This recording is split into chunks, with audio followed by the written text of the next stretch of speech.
हम conservation of energy को इस तरीके से समझ सकते हैं कि अगर हमारे पास एनवायरनमेंट है और हमारे एनवायरनमेंट में यहाँ पर बहुत सारे सोर्सेस हैं यहाँ पर अवेलेबल हैं, और अगर हम मान सकते हैं कि हमारे पास कोई भी number n number of units, या फिर हम 50 मान सकते हैं, 50 यूनिट्स हमारे पास यहाँ पर एनर्जी अवेलेबल है अगर, ठीक है।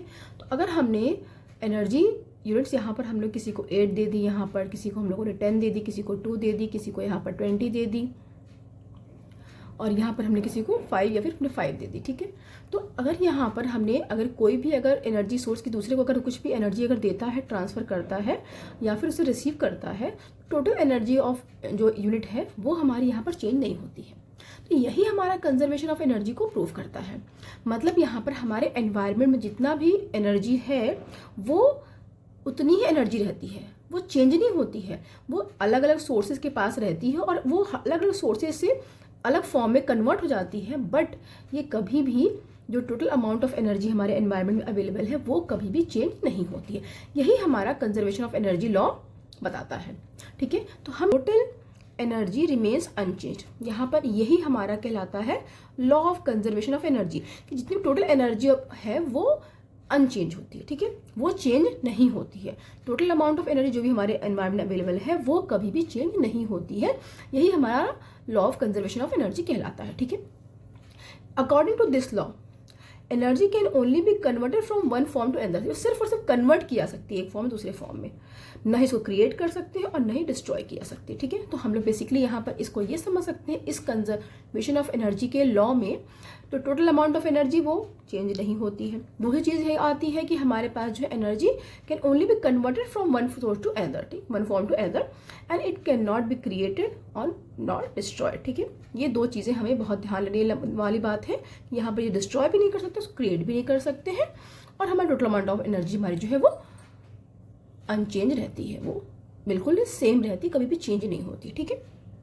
तो हमारी total energy before and after transformation energy remains the same. जाहिर सी बात है, अगर यहाँ पर हमारा जो कन्वर्जन के बाद भी हमारा टोटल अमाउंट ऑफ एनर्जी हमारी सेम रहती है, तो यहाँ पर हमारे पास ये हम कह सकते हैं, ठीक है। The law of conservation of energy is valid in all situation for all kind of transformation. ये हर सिचुएशन में, हर ट्रांसफॉर्मेशन में, हर काइंड ऑफ ट्रांसफॉर्मेशन में ये लॉ हमारा प्रूफ होता है, ठीक है। अब हम यहाँ पर आते हैं नेक्स्ट कि यहाँ पर जो है हमारे पास एक हम एग्जाम्पल ले लेते हैं कि हमारे पास यहाँ पर एक ऑब्जेक्ट है जो कि हमारा m मास है उसका, और m made to be fall freely from a height. तो हमारे पास जो एक ऑब्जेक्ट है वो एक हाइट से गिरता होता है, ठीक है। ये हमारा m मास का ऑब्जेक्ट है, वो फ्रीली यहाँ से गिरता है, ठीक है।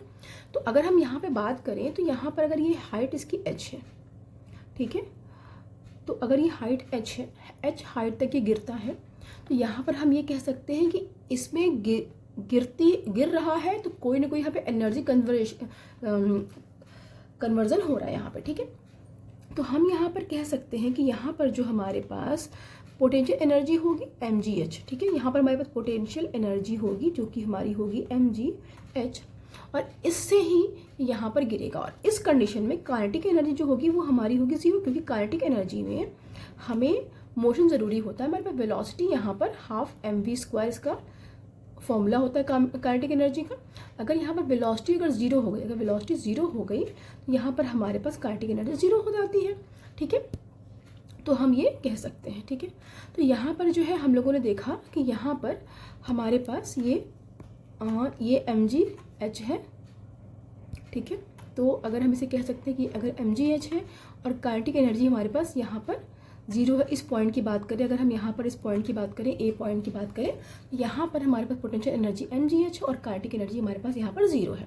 और जैसे ही यहाँ पर ये हम मास हमारा ये ऑब्जेक्ट गिरना शुरू होगा यहाँ से, तो इसकी हाइट क्या होगी, डिक्रीज होगी, और काइनेटिक एनर्जी हमारे पास यहाँ पर इंक्रीज होगी, क्योंकि यहाँ पर इसको कुछ ना कुछ वेलोसिटी मिले, किसी वेलोसिटी से ये मास हमारा नीचे आ रहा होगा, ठीक है। ये ऑब्जेक्ट हमारा मास m का हमारा जो ऑब्जेक्ट है वो नीचे आ रहा होगा, किसी वेलोसिटी से नीचे आ रहा होगा।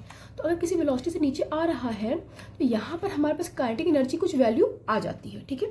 तो लेकिन हमारे पास हर एक पॉइंट पर, कोई भी अगर हम पॉइंट लेते हैं, यहाँ पर हमारे पास ये B है, C है, यहाँ पर D है, ठीक है। तो हर पॉइंट पे क्या हो रहा है, हमारी हाइट डिक्रीज कर रही है, वेलोसिटी इंक्रीज कर रही है। तो यहाँ पर हम ये कह सकते हैं कि हमारे पास जो मैकेनिकल एनर्जी है वो kinetic energy plus potential energy होती है, जो कि हमारे पास ये काइनेटिक एनर्जी है हाफ mv² और पोटेंशियल एनर्जी हमारे पास है वो mgh है। दोनों का जो टोटल है ना वो सम ये रिमेन्स रहेगा अनचेंज्ड। ठीक है, ये हमारा अनचेंज रहेगा हर एक पॉइंट पे, चाहे वो पॉइंट बी ले ले, सी ले ले, डी या फिर वट एवर कोई भी हम लोग पॉइंट ले लें। और जब ये नीचे की तरफ एकदम डाउन पे आ जाता है, यहाँ पर हमारी हाइट जो है ज़ीरो हो गई। अगर हाइट ज़ीरो हो गई तो हम यहाँ पर कह सकते हैं कि पोटेंशियल एनर्जी है वो हमारी यहाँ पर ज़ीरो हो जाती है। ठीक है, क्योंकि जब हमारे पास यहाँ पर हाइट अगर ज़ीरो है तो mgh भी ज़ीरो ही होगा, जो कि हमारी पोटेंशियल एनर्जी है ज़ीरो ही होगी। ठीक है, तो अब हम आगे आते हैं यहाँ पर, और वेलोसिटी हमारी हर टाइम इंक्रीज कर रही है। तो हमने यहाँ पर ये कह सकते हैं कि यहाँ पर हमारे पास ये वैल्यू इस तरीके से आएगी। ठीक है, तो अब हम आगे बढ़ते हैं। तो हमने यहाँ पर देखा कि यहाँ पर हमारे पास mgh plus half mv² is equal to constant है ये हमारे पास। ठीक है, तो अब हम यहाँ पर देखते हैं कि जब हम that during the free fall of the object decrease in potential energy, तब अगर हमारा कोई भी ऑब्जेक्ट फ्री फॉल कर रहा है तो वहाँ पर जो पोटेंशियल एनर्जी वो डिक्रीज कर रही होती है, जाहिर सी बात है, क्योंकि हमारी हाइट घट रही होती है। और at any point in its path appears as an equal amount of increase in kinetic. जितना अमाउंट पोटेंशियल एनर्जी यहाँ पर इंक्रीज कर रही होती है, डिक्रीज कर रही होती है सॉरी, उतना ही काइनेटिक एनर्जी यहाँ पर हमारी इंक्रीज कर रही होती है। ठीक है, Thus the continual transformation of gravitational potential energy into kinetic energy। तो इस तरीके से क्या होता है कि जो ग्रेविटेशनल पोटेंशियल एनर्जी है हमारी यहाँ पे कन्वर्ट हो जाती है पोटेंशियल एनर्जी में। ठीक है, जितनी पोटेंशियल एनर्जी हमारे पास यहाँ पर थी टॉप पे, वो सारी हमारी कन्वर्ट हो जाती है काइनेटिक एनर्जी में। ठीक है, तो हम ये कह सकते हैं कि यहाँ पर हमारी जितनी भी एनर्जी पहले पोटेंशियल एनर्जी थी टॉप पे, वो हमारी कन्वर्ट हो जा रही है काइनेटिक एनर्जी में। ठीक है, अब हम आगे आते हैं